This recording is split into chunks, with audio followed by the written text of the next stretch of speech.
Hi everyone, this is my process on how I animate fire. This took me about an hour, so hopefully with this tutorial it'll be even quicker for you. Canvas is 1920 by 1080. I use TVPaint 11 Pro, but as always use whatever you're comfortable with. I usually start with a rough idea of what I want the animation to look like and whether I'm going to have a background or not.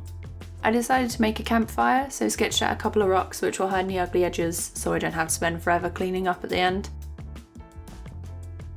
First off, I animated individual flames. You can animate 3 or more, and as long as they loop nicely, you're good to go. On a separate layer, you can add in sparks or embers, which makes the fire look a lot nicer.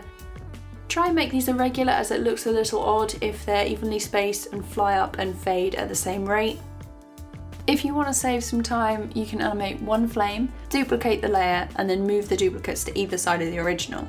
I used TVPaint's transform tool to change the size of each, and after shifting the frames along the timeline to offset it a bit from the original, I then added in a few extra in-betweens here and there to make it a little less obvious that I just copied it. I merged the flame layers and made sure they looped well, adding in a few more frames at the end to smooth out. You can colour the flames all on one layer or have a separate layer for each. Using only a single colour can make it look a little flat, so I turned on the stencil function, made a new layer above that, and then used a textured brush to add in orange and then yellow detail. Repeat this step as needed, though remember to turn off the stencil on layers you're not directly referencing.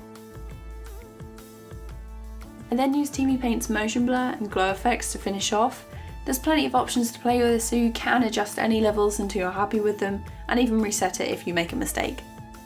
Thanks so much for watching this tutorial. If you found it helpful, like this video and subscribe for more. I put out new content every week.